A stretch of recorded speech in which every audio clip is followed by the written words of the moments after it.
Hello my friends, Hank here, and welcome back to Sherman School, the series where we're learning all about the legendary American M4 medium tank that served as the backbone of the Allied armor divisions during World War II. Now, in our last episode, we dove into the different types of hull hatches that our Sherman drivers and co-drivers used to access these vehicles throughout the course of the war. But today, we're going to move it up to the top and check out the access hatches that our commander, our gunner, and our loader would be using. Buckle up for Sherman School Part 6, Turret Hatches. Alright, now if you've been watching along with the full Sherman School series, you'll know that we've been proceeding through my HEATS system for Sherman tank identification. We started off with our H for hull, explored our E and the several types of engines used to power the Sherman, and here we are continuing with our A for access. Now, if you're new to the series, welcome aboard. I'd recommend hopping up to the beginning of our studies, though, to get caught up with where we are so far. So for our newcomers, pause the video, start from the top, and I'll be here when you guys get back. And as we go along here, I'm going to be referring to my trusty Sherman Spotter's Guide and Sherman Datasheet posters a bit, and if you'd like, you can hop over to spruesandbrews.com or in the shop down below this video, and you can pick one up for yourself. It's not required, but they can be handy to have for later reference. Okay, so as we mentioned in our last class, we were chatting all about hull hatches. We learned about the two types of hull hatches developed for the Sherman and the variants that each of these hatches would be found on throughout the M4's production run during the course of the war.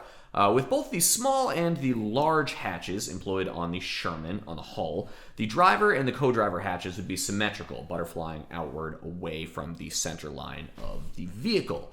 Unlike our hull hatches, however, the hatches we're going to find up on either side of the turret aren't symmetrical. On any Sherman you're going to see, there's either going to be one or two hatches up on the turret roof. There will always be a commander's hatch, so that is where we're going to start. The tank commander, or the TC, as you would expect from his title, is the boss. He is the ranking officer in the vehicle, and he is the one calling the shots. And as such, it's pretty important that he gets his own hatch up there so he can see what's going on, right? The very first cupolas that we're going to see on all variants of the M4, so the early M4s, M4A1s, A2s, A3s, A4s, are going to be what's called a split hatch cupola. Pretty much as it sounds. This is a round, slightly raised little blister on the right side of the turret with two steel hatches that butterfly outward, somewhere between 75 and 45, somewhere past vertical there. Now, mounted in the middle of one of these hatches is a periscope that the commander can rotate 360 degrees to see all around the vehicle. That's going to be his most flexible vision to the outside world when the tank is all buttoned up. It's not great, but it's going to have to work for now. Now, with these split hatch cupolas, we'll see a pintle mount on one side at the end of that seam where the two hatches meet. This is the original mounting point for the turret machine gun. Now, when Shermans were issued to U.S. troops, these crews would get a whole assortment of small arms, depending on what phase of the war we're talking about, but they'd always get an M2 50 cal mounted up there on the roof for anti-air defense. As you'd expect, though, these 50s were not exclusively used in the AA role. They're pretty effective against soft stuff on the ground as well. So our TC up at the commander's hatch cupola has that 50 cal right there, ready to access when he's not buttoned up. The 50 itself can rotate on the pintle, but in addition, these split hatch cupolas also rotated themselves. So that is our very first version of the commander's cupola. Split hatch opens up like so, pintle mount for the 50, that rotates, periscope inside, that rotates as well.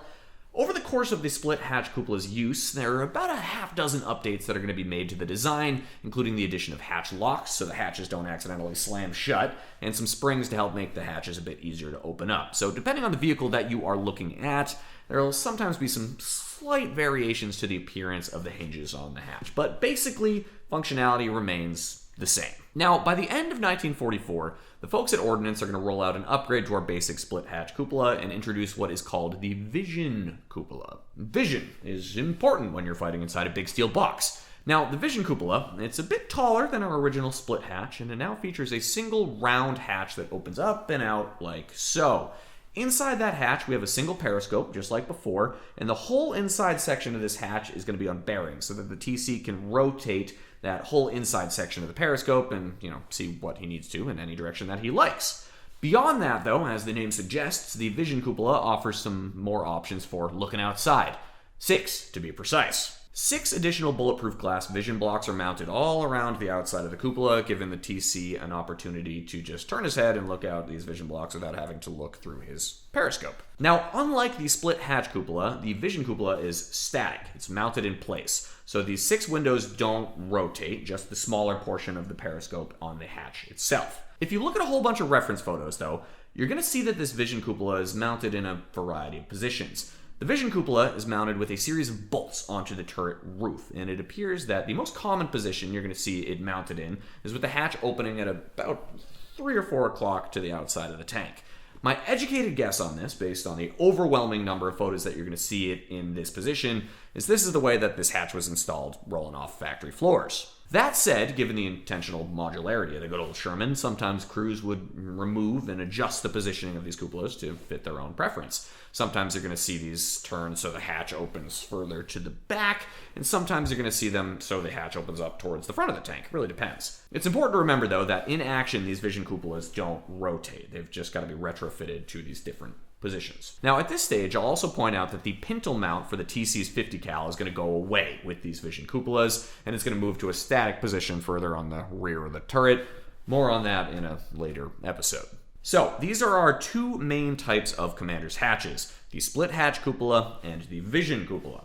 Now, you might be wondering, what kinds of Shermans am I going to see these 2 kinds of hatches on, Hank? Very good question. Generally speaking, you are going to see the split hatch cupolas on the earlier variants of the Sherman with the small hull hatches. Everything from the small hatch M4A1 to the small hatch M4A4. Again, these vision cupolas don't start production until the back half of 1944, so of course you are not going to see these in any campaign footage from before the fall of 1944. When these vision cupolas first become available, priority is going to go towards installing them on the new up-armed, up-turreted 76mm Shermans. So the first combat photos you're going to see of these in action are going to be on large hatch M4A1 76s during Operation Cobra in July of 1944. The vision cupola will become standard in the TC's position for all Shermans featuring the new T-23 turret with the 76mm gun. Once these do start to become available in numbers, however, you're also going to see these start to pop up on some of the smaller turreted Shermans, most commonly on the large hatch 105mm howitzers, and then some of the M4A3s with the 75mm as well. Eventually, existing tanks in the field will get these installed where they can, as the vision cupola was the same size as the split hatch and could be mounted on there without too much hassle. So, if you do see a small hatch Sherman with a vision cupola, you know that this was either a field or factory refit, either very late in the war or likely post-war.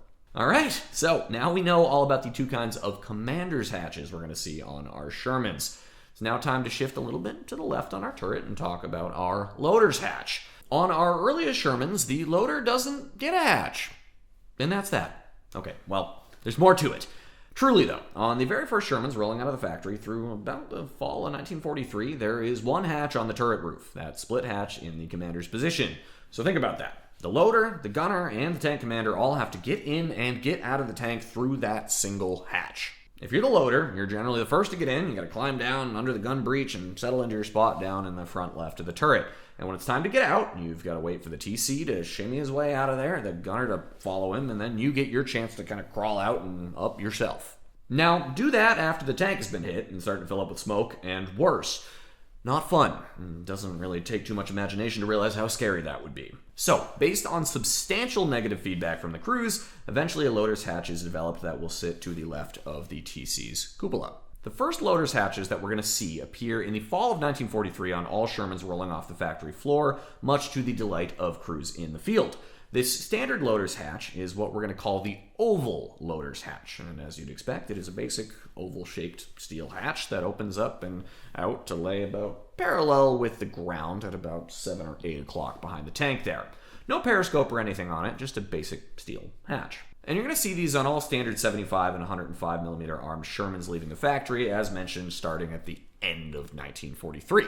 In addition, the folks at the Fisher Tank Arsenal also started retrofitting and refurbishing old Shermans by cutting a hole for the loader's hatch, among some other things, starting in November of 44 at the rate of about 100 tanks per month. On the earliest versions of the T-23 up-armed turret, we actually see our old friend, the split hatch commander's cupola, in the loader's position.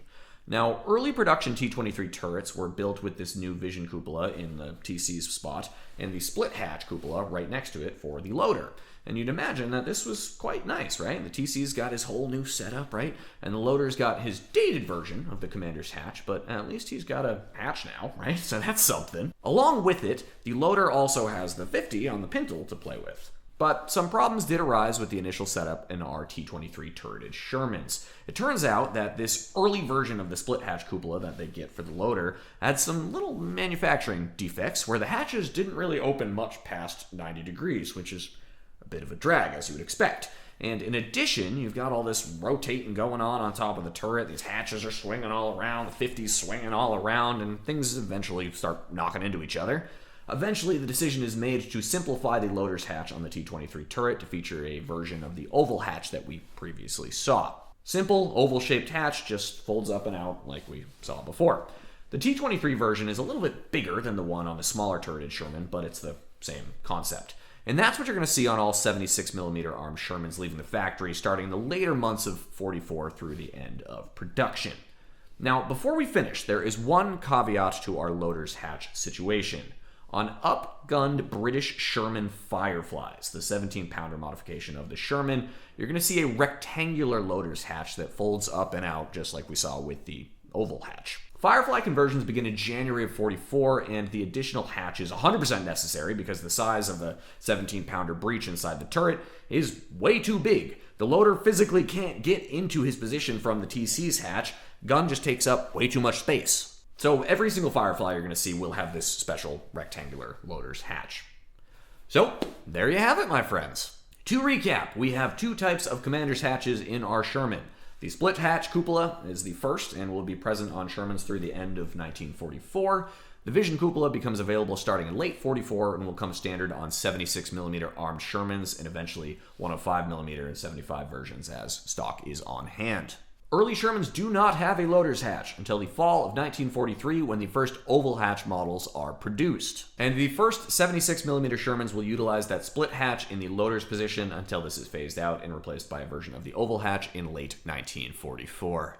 So there you go. Even the simple stuff can be pretty in-depth, right? So that'll wrap up our section on Sherman Access, the A in our Heats system.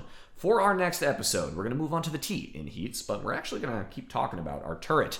This time, though, it's all going to be about the raison d'etre of the Sherman, its main gun. Thanks for watching, my friends. I will see you next time, and until then, be well, happy building.